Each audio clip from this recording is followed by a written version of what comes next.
Hey, hey, hey! It's the first ever real estate marathon. I'm your host, Jazz Takhar. But guys, this is someone that I've been waiting to speak to. He is the man. He is the dean of condos. He essentially brought condo living to the city of Toronto. You heard that properly. He is the man who brought condo living to the city of Toronto. He's the CEO and president of Milborne Group. He's none other than the dean of condos himself, Mr. Hunter Milborne. How are you doing today? Fantastic, Jess. Thanks so much. I am so excited to have you and honored to have you today, Hunter. Kind introduction, which was bordering on eulogy. You know? Thank you so much. Thank you so much. Hunter, welcome. Welcome to the Real Estate Marathon. You're in the virtual arena. I wanted to bring you on because of your vast knowledge of real estate as a whole. I mean, you're dubbed the dean of condos, yes, but I mean, you know it all when it comes to investing in real estate. I want to dive in. So what was the first condo that you brought to the city, my man? Well, the first condo that we did, you know, people used to tease me that we started when the Earth's crust was still cooling, you know. So, but it was mid 70s. It wasn't that long ago. You know, a lot of people don't remember or don't know that, but condominium legislation in Canada and BC was enacted in 1966, and in Ontario was 1967. So prior to that, there was no such thing. Okay. So even by the mid 70s, you had an industry that was, you know, kind of in its infancy. Right. And there was a building at the foot of Bay Street on Toronto Harbor, which at that time, there was nothing to the west and nothing to the east. It was kind of by itself, Harbor Castle. Okay. And it was a 539 unit building that got built. It's quite audacious, though, to bring a building, a condo building, never been done before in the city, and then to do 539 units. Well, but there was a precursor to that too. Okay. It was actually built as a rental. Got it. Okay.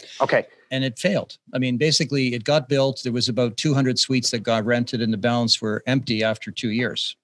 So then they converted it to a condo and tried to sell, and it kind of failed again. Right. So we got it. The very first one that we got was kind of on the third try.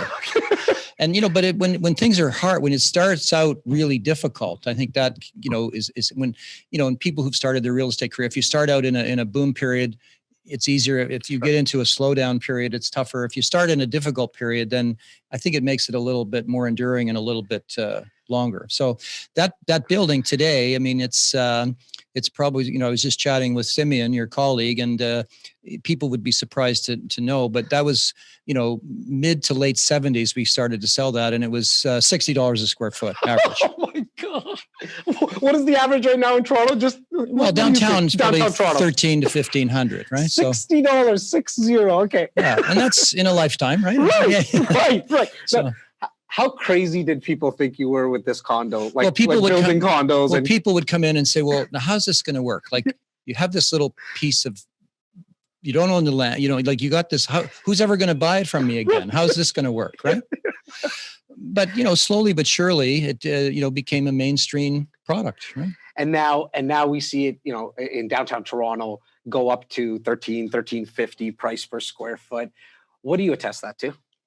Listen, I think that, you know, you have to go back a few years to the provincial Greenbelt legislation. Okay. So in 2005, you know, the province was very concerned about urban sprawl, subdivisions taking up farmland. So in the sweep of a pen, they froze about 1,600,000 acres in a big horseshoe around Toronto. And what that did was it pushed things in and it pushed things out, and they passed these intensification bylaws. So they said, look, we're going to have density where there's transit, and we're going to have density where there's already services, you know, police, fire, schools, water, sewer, you know, like all the services. So what's happened now is that what it did was in 2005, it really severely constricted the supply of single family homes. We almost got kind of on an island here in Toronto. Right? Exactly. And what happened was that by 2012, CIBC came out with a big study. Okay. And it said, quote, that the most expensive real estate in the world are the islands. Right.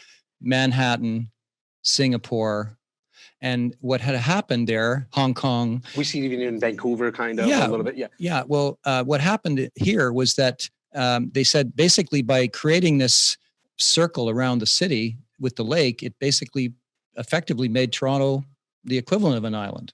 We haven't figured out what Dubai has yet in terms of building on the water yet. And so, but it's all supply and demand. I mean, the Right. CMHC came out with a study not so long ago that said that the GTA needs 50 to 55,000 new homes per year to stay balanced in the market. And what's the record that we've done? Is it like 40,000 or maybe 42? 42. 42, yeah. And that's a mix of the highest year annual sale for condo was about 36,000. And that's only pre-construction, not any resales. That's Right. just and probably the lowest in the last few years, 5, 6, 7 years was around 20,000. Now, Hunter, when you, because you're an investor yourself, you essentially sell right now and approximately 25% of condos that get sold in this city. I mean, that's your organization that do it. We're so blessed to have you as someone that we rely on when it comes to getting inventory for our insiders.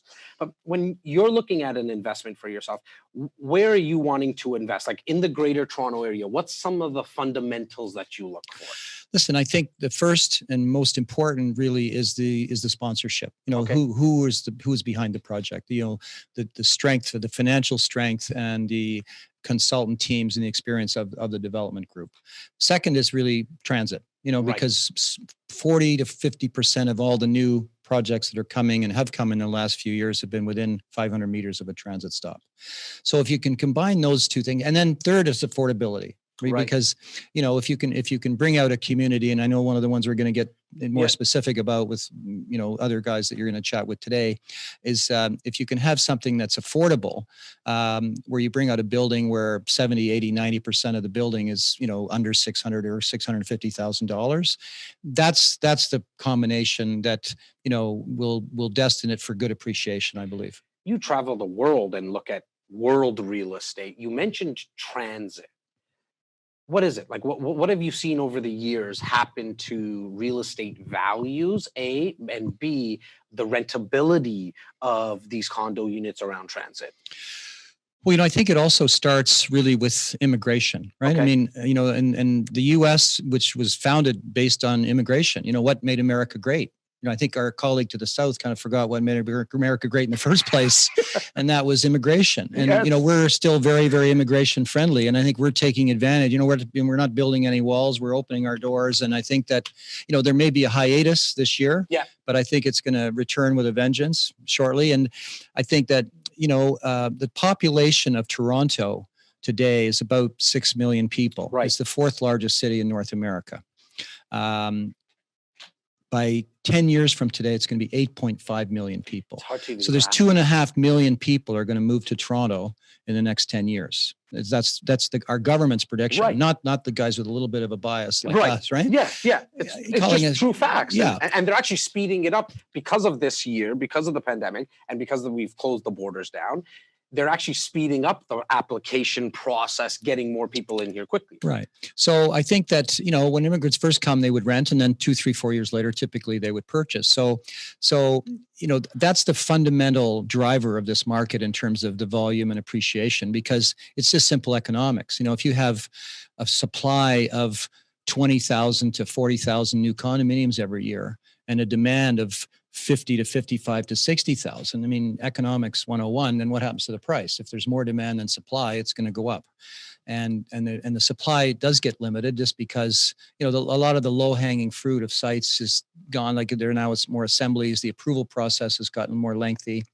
And the thing is, if you're going to go through all that, not aggravation, but process, let's say from the developer's point of view, you want to be sure that you've got the best sites. And like I said, in the last 10 years, 45% of all the new communities, all the new condo projects were within 500 meters of a transit stop. So that's what our clients and developers are focusing on. And when Hunter talks about supply and demand, and I think almost every speaker that we've had on and every other speaker that we're going to have on is going to be speaking about supply and demand. You said it's basic economics and it's very simple, and I couldn't agree with you more. But in my dealings with people for the last 15 years, some have a hard time grasping it, but maybe I can put it into a different analogy. We just saw it happen with hand sanitizer and toilet paper. Like, we just saw that there was so much demand, there wasn't a lot of supply, and we were seeing astronomical prices for something that we used on a regular basis. And real estate's no different. It's all like if you go to the bakery and there's no more bread left, rye bread or something left, or there's only one loaf left, the price of that possibly could go up. Yeah. Well, I think if you look at different if you look at millennials, if you look at Gen X or baby boomer, you're used to living in your own community. And when you see those prices go up 6, 7, 8, 9% a year, I mean, if you compound something for the quants and the, analyticals in the audience, take $1,000 or $500,000 and compound it at 7 or 8 or 9% a year, it gets to be expensive. So what happens is that, it's always seems expensive at the time.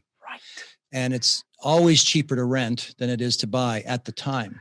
But what happens is when you start to let the years work for you, if you buy something pre-construction, get delivery in 3 or 4 years, the economics of that appreciation applies to the asset value, not to the deposit.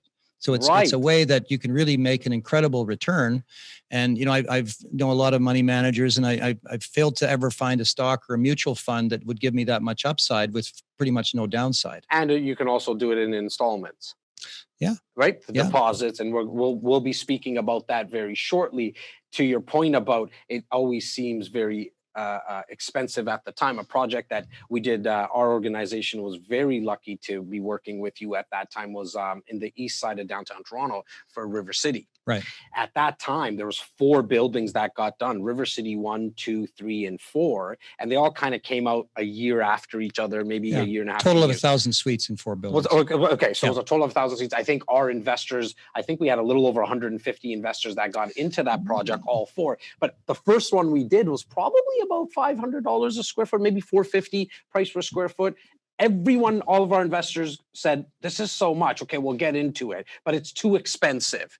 The second time it was at $650 price per square foot. They said, this is not going up anymore. And the third building was at $750. The fourth building, Harris Square, we just finished off at like $800 price per square foot. And every single time they thought we were on crack because it was too much. They thought it was too expensive.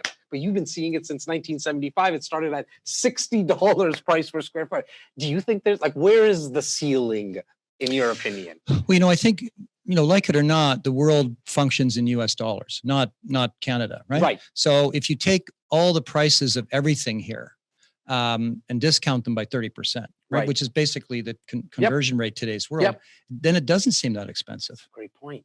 It's a great point. And there's also a myth that, there's all these foreign buyers. Right. And I can tell you the foreign buyer percentage in Toronto is probably 2 to 5%, right? It's very, very low. And it's never been that high. Vancouver was higher. Yes. And so much closer to Hong Kong, right? Yeah. That's where you see a lot of them come in. And one of the things about Vancouver that I think people find interesting is that, Vancouver is even more land constrained than Toronto. You have ocean, you have US border, you have mountains, and you have a lot of Aboriginally owned land. Mm-hmm. So only 2% of the land in British Columbia is privately owned. Interesting. And they got what they call ALR, Agricultural Land Reserve, which is the equivalent of our Greenbelt in the 70s. Because in the valley, in that Fraser Valley, the farmland just was, because of those constraints, got eaten up quicker. So their constraining equivalent of Greenbelt came, basically 30 years earlier. And then that's why prices are more expensive there. And it goes right back to supply and demand.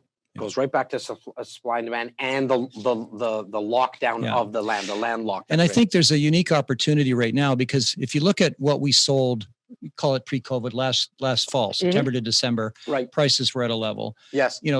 The new projects that we're launching today are slightly higher. The prices are higher, but the deposits are lower and the deposits are more extended, because when we've done our research with our purchaser community and broker community, they said, look, be gentle on the deposits. Just make it more affordable. If you can't do it on the price, listen, if a developer could sell a pre-construction condo for cheaper, they would, right? They've got land costs, hard costs, soft costs, a profit requirement. They've got levy. The things are priced at pretty much what they have to be priced at to sell. And, the banks want 70% of the building sold in order to get financed. So that's a priority for us to mitigate risk and things like that. So what happens is that what used to be a 20% deposit over 9 to 18 months is now a 15% deposit over 2 to 2.5 years. Well, sometimes you come across projects that's 5% every single year. Like, so you're only putting down 5% on your $600,000 purchase at $30,000. And what that does is it's prudent leverage is what we would call it, because what happens is you're buying an asset where the price is moving up. Yes. And you're putting your money down 5% a year, let's say for 3 years, and you're getting delivery in the later part of that third year typically. And, if you take that asset value, and even if you compound it out at, never mind 6, 7, 8%, even at 3 or 4%, it's a spectacular return on that deposit. And you don't need to actually get a mortgage right now. So you're not tying up the ability to leverage and get more financing. Question that I get a lot, and I'm not even sure in all the years I've known you, Hunter, if I've asked you, what's your preference between 1 bedrooms and 2 bedrooms? Listen, I think, I own a lot of condos personally. I know. That's all. I'm very interested, like within your own portfolio. You violate the drug dealers, credence and don't get high in your own supply, right? Yeah. So, I just am in love with condos. I think they're a fabulous investment. And, I've get called, every now and then, once or twice or 3 times a year, I'll get a call from people who bought from us 5 years ago, 10 years ago, 15 years ago, 20 years ago. And the first couple of times I got these calls was, they'd say, I want to thank you. And it's, well, okay, for what? Well, I'm wealthy. You sold me over 5 years, you sold me 4 condos. The mortgages are paid off. I have this rental income. I would have never been able to do that. I became, I have a net worth in 7 figures that I would have never had if I didn't get started. Yeah. Now, do you notice that there's a bigger return on a 1 bedroom or versus a 2 bedroom? Like, what's your personal preference? I don't know that I have a person, but I think, it's funny. Is it based on the location too sometimes? Yeah. Okay. You have location of the building, but then you have location within the building. Yes. Because there's an old saying in real estate, if you want to make money in real estate, you buy the cheapest house in the subdivision. Yes. So that's an argument because it'll get dragged up further. Right. So that's an argument for a 1 bedroom. But then the other corollary is that, the best real estate goes up the most. So if you pick the top southeast corner penthouse, with the best view, maybe that's not such a bad strategy either. That's not a bad strategy either, for sure. But, it's funny because we always talk about Warren Buffett, the world's best investor, and he has 2 rules for investing. And hopefully some of our audience is going to know. And then usually we ask, and some people know, some people don't know, but it's the first rule is don't lose your money. Yes. So, to me, when I first heard that, I thought, well, here's the guy who's supposed to be the most strategic, most aggressive, most capable investor in the world. Like, where is there any strategy in that? Where is there anything that's intelligent or whatever? It's like 100% defensive. Right. Just don't lose your money. And then rule number 2 says, see rule number 1. There's no rule number 2. It's the same rule. It's the same rule. So like just repeat and repeat. Yeah. So my advice to people is just very simple, is that if you're not going to lose, by default, you're going to win. So how do you prevent yourself from losing? Mm-hmm. And I think what you do is you don't buy more than you can afford, because some people get caught, they make a mistake and they say, gee, if I'm going to buy 1 I'm better to buy 3, I'm better to buy 5, I'm better to buy 10. I'm going to leverage everything. I'm not going to pay my debt down. So, my advice would be, don't buy more than you can afford. And as a corollary, don't sell at the wrong time. Right. And if you follow those 2 rules, you're not going to lose. And sorry, when you say don't sell at the wrong time, I want you to elaborate. Well, the world there's economic cycles, right? And they've been relatively in the last 50 years, we did a little webinar on the last 6 or 7 downturns, right? There was, credit crisis in the US, tech bubble, this last 120 days. Yes. So, economies ebb and flow, but you have this long-term trend up. There's a certain amount of inflation built into the system. So if you have too many units and, tenants becomes more scarce, or you get caught and have to liquidate something, mm-hmm. How many people do you know that have sold real estate and lost money? Right. Not too many. How many people do you know have sold stocks and lost money? I actually know people who have, who at times probably should have just held on to their real estate and they would have made a lot more money. Yeah. Right. Creating that long-term wealth. Right. It's one of the reasons we dubbed this the real estate marathon, because real estate is a marathon. You need to hold on to it and to create long-term wealth. I mean, someone like yourself, you've done it personally for yourself, but you've seen hundreds of thousands of people do it over the years. Well, and Warren Buffett, when you were asking what's his average holding period, he said forever. Yes. Like if he buys something that's great, then why sell it, right? Well, I just read something really recent, like maybe a couple of weeks ago. Warren Buffett and Jeff Bezos were having lunch, and Jeff Bezos, CEO of founder of Amazon, said to Warren Buffett, "Why don't people just do what you do and just actually listen to you and then actually do it?" And Warren Buffett looks over to him and he said, "Because nobody has the patience." Okay, interesting. Right? Like people just want to get rid of, or they want to make that quick buck. There's opportunities, I believe, in real estate to do that, but to create that long-term generational wealth, it's holding on to it forever. Yeah. Yeah. Mr. Hunter Milborne, I am once again honored to have had you on the first ever real estate marathon. You made history with us. You made history with the marathoners as well. I look forward to be launching this exciting new opportunity that's coming up in the next minute or two. I'm going to be having the CEO of Emblem Developments. It's Cash Pastuchin. I'm going to have him on, and I'm going to also bring on my business partner, bring him back on. You haven't seen his good-looking Greek bald face since the opening, so I'm going to be bringing him on as well. Once again, Hunter, thank you so much. Thanks, Jazz. And I know you're going to look forward to listening to Cash and his enthusiasm and passion and wisdom, and talking a little bit about Art Forum, the building that's coming up at here, Ontario and Dundas. Thank you so much. Thanks, guys. Thank you.